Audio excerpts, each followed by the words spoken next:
a copy of an epistle, which Jeremy sent unto them which were to be led captives into Babylon by the king of the Babylonians, to certify them, as it was commanded him of God. Because of the sins which ye have committed before God, ye shall be led away captives into Babylon by Nebuchadnezzar king of the Babylonians. So when ye be come unto Babylon, ye shall remain there many years, and for a long season, namely, 7 generations. And after that I will bring you away peaceably from thence. Now shall ye see in Babylon gods of silver, and of gold, and of wood, borne upon shoulders, which cause the nations to fear. Beware therefore that ye in no wise be like to strangers, neither be ye into them, when ye see the multitude before them and behind them, worshipping them. But say ye in your hearts, O Lord, we must worship thee. For mine angel is with you, and I myself caring for your souls. As for their tongue, it is polished by the workman, and they themselves are gilded and laid over with silver, yet are they but false, and cannot speak. And taking gold, as it were for a virgin that loveth to go gay, they make crowns for the heads of their gods. Sometimes also the priests convey from their gods gold and silver, and bestow it upon themselves. Yea, they will give thereof to the common harlots, and deck them as men with garments, being gods of silver, and gods of gold, and wood. Yet cannot these gods save themselves from rust and moth, though they be covered with purple raiment. They wipe their faces because of the dust of the temple, when there is much upon them. And he that cannot put to death one that offendeth him holdeth a scepter, as though he were a judge of the country. He hath also in his right hand a dagger and an axe, but cannot deliver himself from worn thieves, whereby they are known not to be gods. Therefore fear them not. For like as a vessel that a man useth is nothing worth when it is broken, even so it is with their gods, when they be set up in the temple, their eyes be full of dust through the feet of them that come in. And as the doors are made sure on every side upon him that offendeth the king, as being committed to suffer death, even so the priests make fast their temples with doors, with locks, and bars, lest their gods be spoiled with robbers. They light them candles, yea, more than for themselves, whereof they cannot see one. They are as one of the beams of the temple, yet they say their hearts are gnawed upon by things creeping out of the earth, and when they eat them and their clothes, they feel it not. Their faces are blacked through the smoke that cometh out of the temple. Upon their bodies and heads sit bats, swallows, and birds, and the cats also. By this ye may know that they are no gods, therefore fear them not. Notwithstanding the gold that is about them to make them beautiful, except they wipe off the rust, they will not shine, for neither when they were molten did they feel it. The things wherein there is no breath are bought for a most high price. They are borne upon shoulders, having no feet whereby they declare unto men that they be nothing worth. They also that serve them are ashamed, for if they fall to the ground at any time, they cannot rise up again of themselves, neither, if one set them upright, can they move of themselves, neither, if they be bowed down, can they make themselves straight, but they set gifts before them as unto dead men. As for the things that are sacrificed unto them, their priests sell and abuse, in like manner their wives lay up part thereof in salt,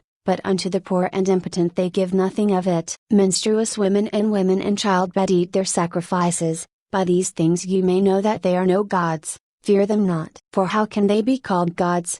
Because women set meat before the gods of silver, gold, and wood, and the priests sit in their temples, having their clothes rent, and their heads and beards shaven, and nothing upon their heads. They roar and cry before their gods, as men do at the feast when one is dead. The priests also take off their garments, and clothe their wives and children. Whether it be evil that one doeth unto them, or good, they are not able to recompense it. They can neither set up a king, nor put him down. In like manner, they can neither give riches nor money, though a man make a vow unto them, and keep it not, they will not require it. They can save no man from death, neither deliver the weak from the mighty. They cannot restore a blind man to his sight, nor help any man in his distress. They can show no mercy to the widow, nor do good to the fatherless. Their gods of wood, and which are overlaid with gold and silver, are like the stones that be hewn out of the mountain. They that worship them shall be confounded. How should a man then think and say that they are gods,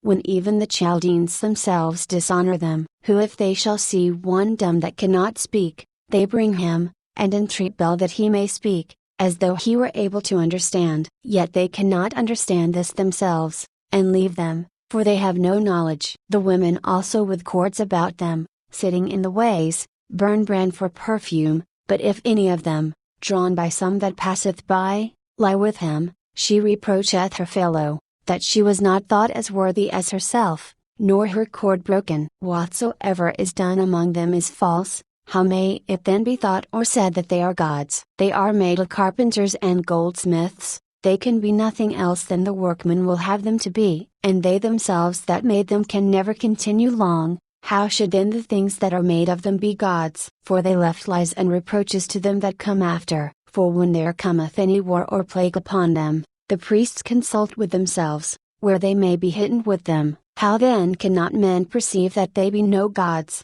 which can neither save themselves from war, nor from plague? For seeing they be but of wood, and overlaid with silver and gold, it shall be known hereafter that they are false, and it shall manifestly appear to all nations and kings that they are no gods, but the works of men's hands, and that there is no work of God in them. Who then may not know that they are no gods? For neither can they set up a king in the land, nor give rain unto men, neither can they judge their own cause, nor redress a wrong, being unable, for they are as crows between heaven and earth. Whereupon when fire falleth upon the house of gods of wood, or laid over with gold or silver, their priests will flee away, and escape, but they themselves shall be burned asunder like beams. Moreover they cannot withstand any king or enemies. How can it then be thought or said that they be gods? Neither are those gods of wood, and laid over with silver or gold, able to escape either from thieves or robbers, whose gold, and silver, and garments wherewith they are clothed, they that are strong take, and go away with all. Neither are they able to help themselves. Therefore it is better to be a king that shave his power, or else a profitable vessel in an house, which the owner shall have use of, than such false gods, or to be a door in an house, to keep such things therein, than such false gods.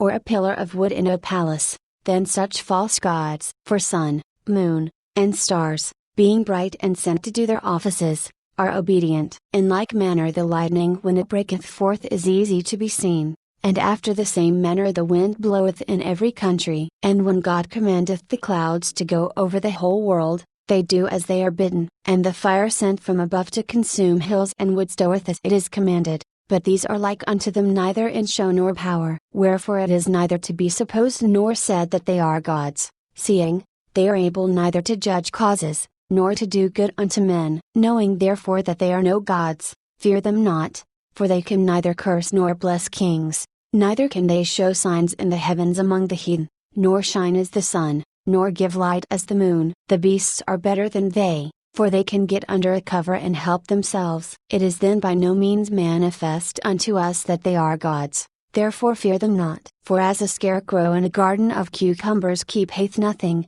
so are their gods of wood, and laid over with silver and gold. And likewise their gods of wood, and laid over with silver and gold, are like to a white thorn in an orchard, that every bird sitteth upon, as also to a dead body, that is east into the dark. And ye shall know them to be no gods by the bright purple that trotteth upon them, and they themselves afterward shall be eaten, and shall be a reproach in the country. Better therefore is the just man that hath none idols, for he shall be far from reproach.